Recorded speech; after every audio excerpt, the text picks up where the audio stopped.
नमस्कार, आप सभी का स्वागत है यूथ अध्ययन के चैनल पे। देखिए एक बार फिर से मैं आप सभी के बीच एस्पिटेट जून 2025 के लिए जीके का पार्ट 50 लेके आ चुका हूँ। पार्ट 50 का जो पहला क्वेश्चन है कि कुक्ति दर्रा लाहौल को किससे जोड़ता है। तो अगर बात करें कुक्ति दर्रे की तो ये लाहौल को भरमौर के साथ जोड़ता है। ऑप्शन सी यहाँ से बिल्कुल सही हो जाएगा। तो अगर कुक्ति दर्रे की बात करें ये लाहौल को भरमौर से जोड़ता है, इस बात को आपने याद रखना है। एक बार एग्जामिनर ने क्वेश्चन परीक्षा में पूछा था कि कुक्ति जो दर्रा है वो लाहौल को भरमौर से जोड़ता है, इसकी ऊंचाई कितनी है। तो अगर इसकी ऊंचाई की बात करें तो इसकी ऊंचाई 4961 मीटर है। इस बात को आपने याद रखना है। उसी प्रकार लाहौल को भरमौर से जोड़ने वाले कौन कौन से दर्रे, एक तो आपका हो गया कुक्ति दर्रा, लेकिन कुक्ति के अलावा और भी बहुत सारे दर्रे हैं जो कि लाहौल को भरमौर से जोड़ते हैं। जैसे कि आपका दूसरा है कालीचो दर्रा। अगर कालीचो दर्रे की बात करें तो ये भी लाहौल को भरमौर के साथ जोड़ता है। इसकी ऊंचाई 4729 मीटर है, या इसको 4729 मीटर भी आप बोल सकते हैं। उसी प्रकार दुग्गी दर्रा, अगर दुग्गी दर्रा या दुग्गी जोत की मैं बात करता हूँ, ये भी लाहौल को भरमौर के साथ ही जोड़ती है। इस बात को आपने याद रखना। दुग्गी दर्रे की जो ऊंचाई है वो 5060 मीटर है, या इसको 50-60 मीटर भी कहा जाता है। अच्छा, उसी प्रकार है आपका छोबिया दर्रा। अगर छोबिया दर्रे की बात करते हैं तो छोबिया दर्रा भी लाहौल को भरमौर से ही जोड़ रहा है।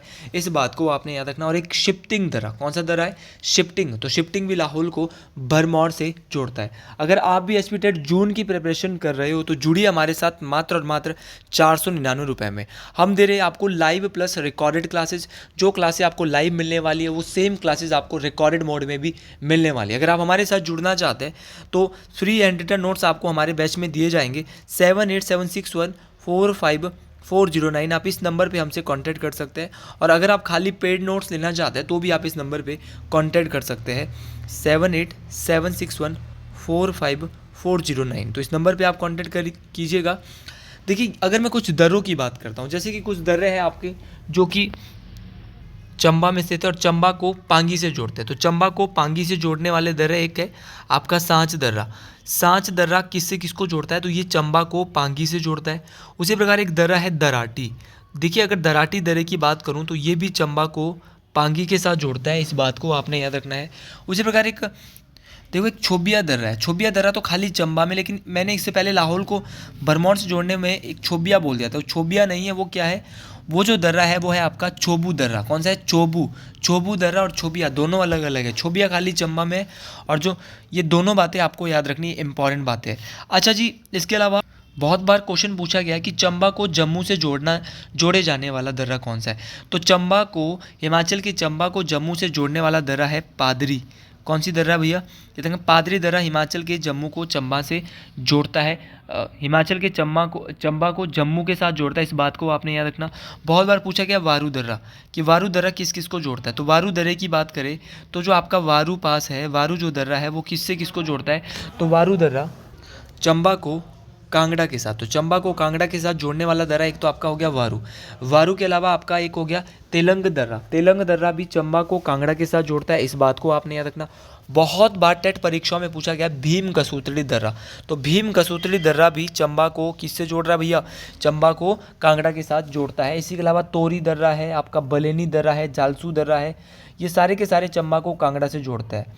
देखिए, ये सारे के सारे इंपॉर्टेंट दर्रे हैं। एक बार परीक्षा में पूछा गया था कि आपका कुंजुमला दर्रा कहाँ पे है। तो लाहौल को स्पीति से जोड़ने वाला दर्रा है आपका कुंजुमला दर्रा, या कुंजुम दर्रा भी आप इसको याद रख सकते हैं। मोस्ट इंपॉर्टेंट है। तो दर्रों से अगर क्वेश्चन आएंगे तो आप गलत नहीं करेंगे।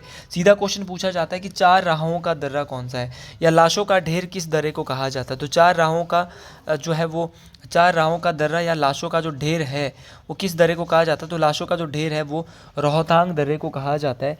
इस बात को आपने याद रखना है। और विलियम मूलक्राफ्ट जो है वो रोहतांग दर्रे पे कब आया था? तो पहला अंग्रेज जो है आया था, वो आया था कब? 1820 में। तो 1820 के आसपास जो है वो विलियम मूलक्राफ्ट कहाँ पे आया था भैया? तो याद रखना है सांच दर्रे पे आया था। रोहतांग दर्रे पे आया था। अगला क्वेश्चन बोल रहा है कि हिमाचल प्रदेश के किस जिले में वशिष्ठ गर्म पानी का स्रोत स्थित है। देखिए, अगर वशिष्ठ गर्म पानी के स्रोत की बात करें तो ये हिमाचल प्रदेश के कुल्लू जिले में स्थित है। इस बात को आपने याद रखना है। और ये बात मोस्ट इंपॉर्टेंट बात है, इसलिए आप इसको बहुत अच्छे से यहाँ पर इसको याद कर ले, क्योंकि यहाँ से बहुत सारे क्वेश्चन परीक्षाओं में पूछे जाते हैं। देखिए, अगर मैं वशिष्ठ की बात करता हूँ तो वशिष्ठ जो गर्म पानी का झरना है ये कहाँ पर है? ये कहाँ पर है? कुल्लू में है स्थित है। लेकिन ये किस नदी पर है? तो ये ब्यास नदी के बाएं तट पर। सीधा क्वेश्चन आता है कि ब्यास नदी के बाएं तट पर कुल्लू पे कौन सा झरना है? तो है आपका वशिष्ठ। अब इसके अलावा भी कुल्लू में कुछ और झरने होंगे जो कि एग्जामिनर आपसे परीक्षा में पूछ सकता है। अगर मैं कुल्लू की बात करता हूँ, क्योंकि मैं बहुत बार ये क्वेश्चन आपको रिपीट करवाता हूँ, इसलिए रिपीट करवाता हूँ ताकि ये क्वेश्चन आपको बहुत अच्छे से याद हो सके। ये क्वेश्चन आपको परीक्षा में सीधे नंबर दिलवा सकते हैं। देखिए, अगर बात करें कुल्लू के अन्य कुछ झरनों की, तो सबसे पहले बात करते हैं मणिकर्ण। मणिकर्ण जो गर्म पानी का झरना है वो किस नदी पर निर्मित है? पार्वती नदी। याद रखना है किस नदी पर है? पार्वती नदी पर है। और देखिए, अगर मैं इसकी बात करता हूँ तो ये रेडियो एक्टिव एलिमेंट्स का भी जो है एक झरना है। कौन सा? मणिकर्ण गर्म पानी का झरना। इस बात को आपने याद रखना, ये भी मोस्ट इंपॉर्टेंट है। इसका पानी इतना गर्म माना जाता है कि अगर यहाँ पे दाल और चावल को भी उबाल कर जो है उसको पकाया जा सकता है, तो इतना गर्म पानी होता है। अच्छा, कसोल कहाँ पर है?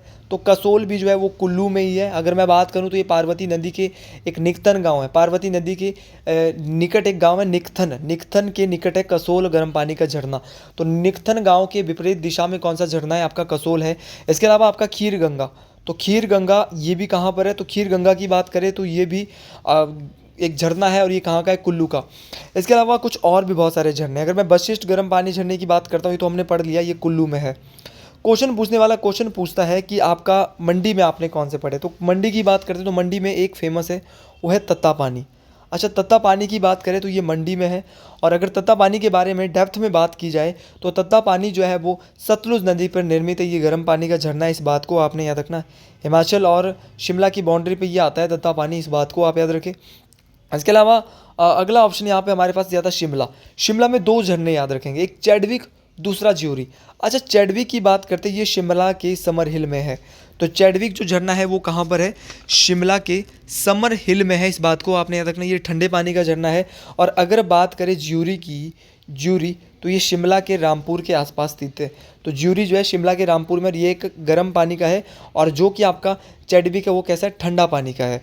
अच्छा, कुल्लू के हमने बहुत सारे झरने पढ़ लिए, लेकिन कुल्लू में हमने ठंडे पानी का एक झरना नहीं पढ़ा। तो कुल्लू में एक ठंडे पानी का झरना है जिसका नाम है रहाला। और एक कुल्लू के कहाँ पर है? मनाली। तो कुल्लू के मनाली में एक ठंडे पानी का झरना है जिसका नाम है रहाला। तो रहाला कहाँ पर है? कुल्लू के मनाली में स्थित है, इस बात को आपने याद रखना है। अच्छा जी, इतनी बात आप समझ गए। इसके अलावा कुछ और भी इंपॉर्टेंट झरने हैं जो कि परीक्षाओं में सीधे काम आ सकते हैं। एक तो आपका हो गया सुलह।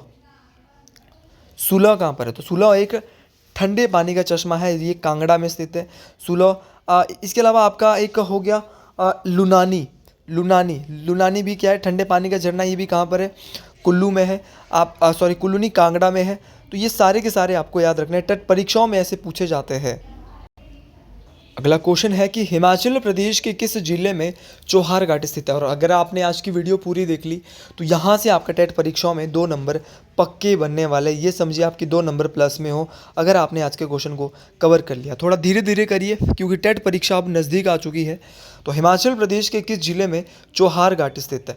तो बात हो रही है चौहार घाटी की। तो चौहार घाटी की बात करें तो ये हिमाचल प्रदेश के मंडी जिले में स्थित है। अगर मंडी की बात करें, एक तो यहाँ पे आपकी चौहार घाटी है। चौहार के अलावा मंडी में सबसे इम्पॉर्टेंट जो घाटी है वो है आपकी वलय वैली, वलय घाटी।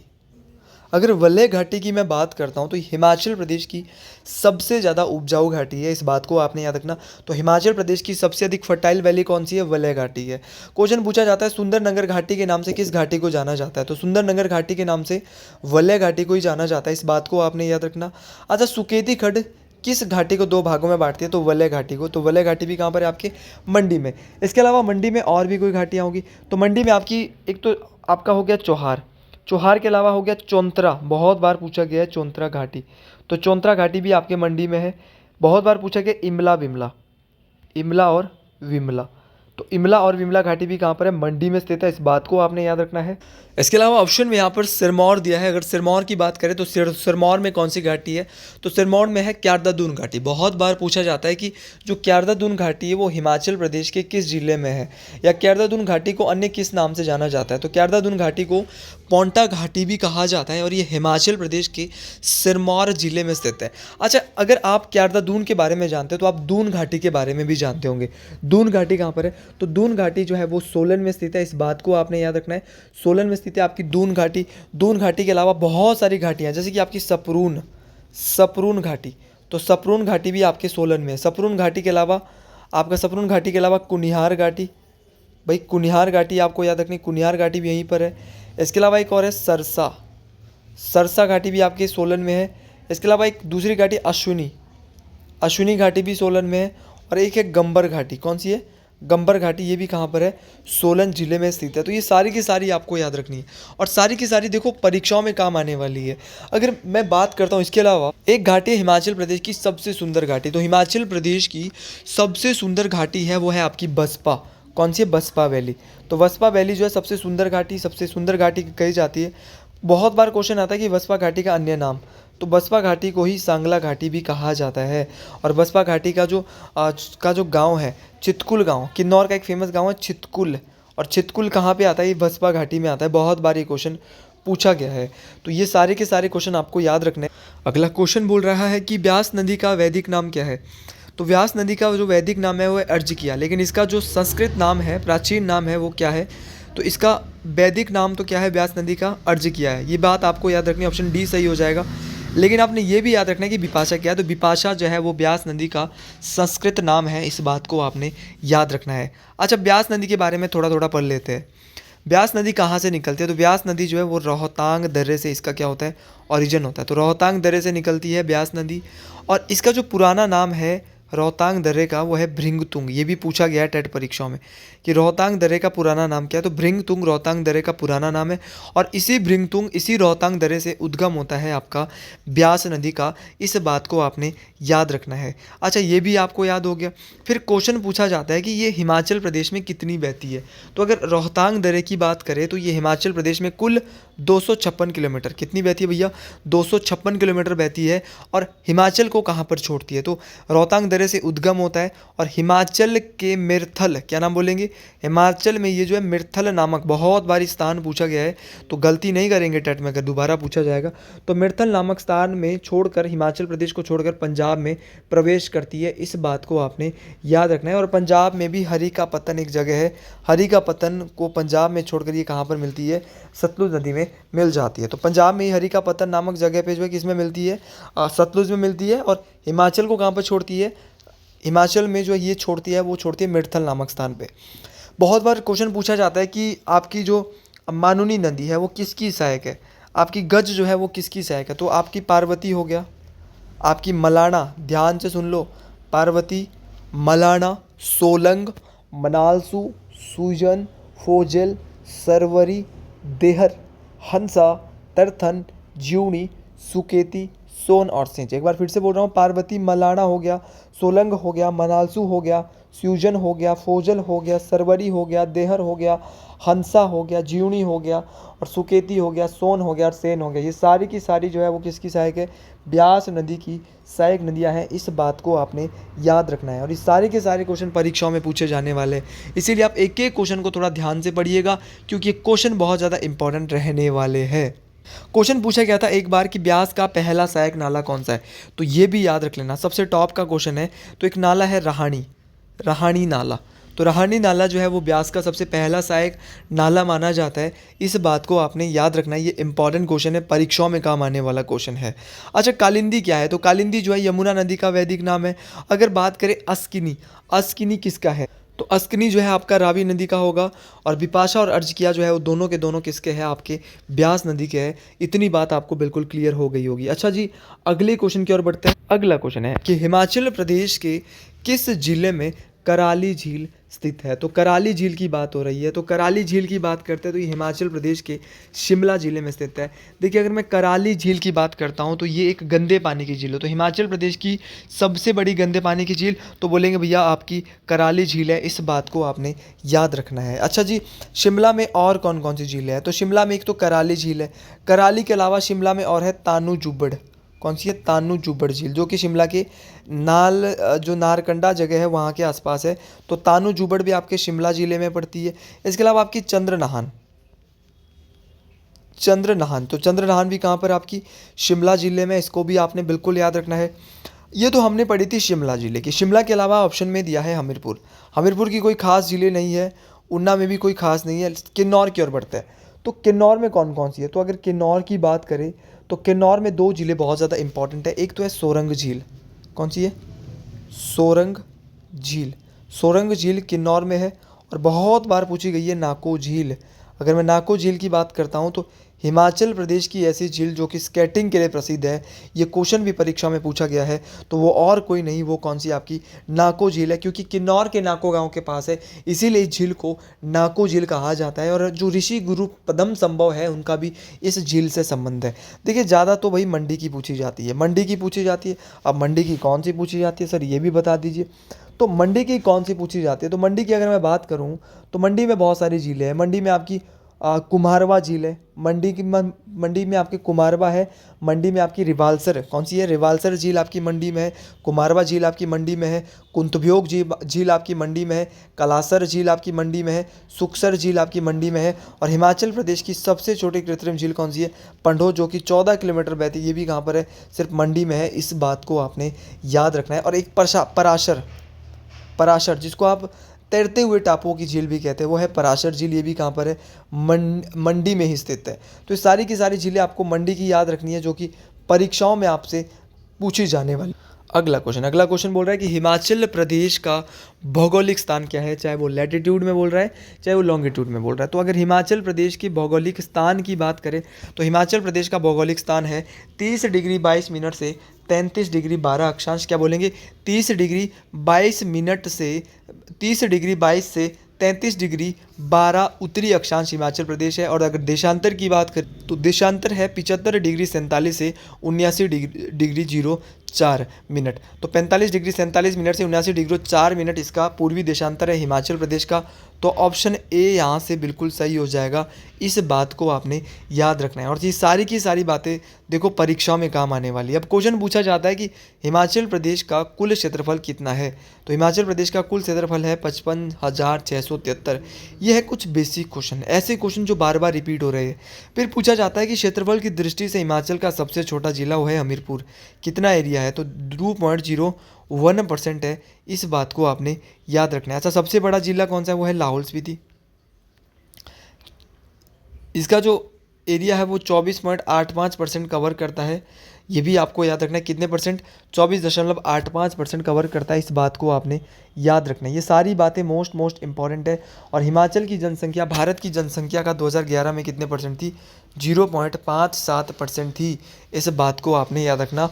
और हिमाचल प्रदेश को जो पूर्ण राज्य का दर्जा मिलता है वो कब मिलता है, तो वो मिला है 25 जनवरी 1971। और जब पूर्ण राज्य का दर्जा मिला था 25 जनवरी 1971 को, तो हिमाचल भारत का कौन सा राज्य उस समय बना था, 18वां राज्य बना था।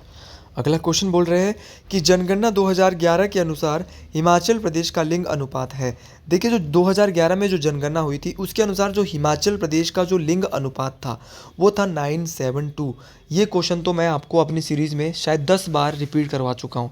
और अगर ये क्वेश्चन पेपर में आएगा तो गलती करने की कोई गुंजाइश नहीं होनी चाहिए। अच्छा, हिमाचल का लिंग अनुपात 972 था। तो आपको ये भी पता होना चाहिए कि सबसे ज़्यादा किस जिले का लिंग अनुपात था।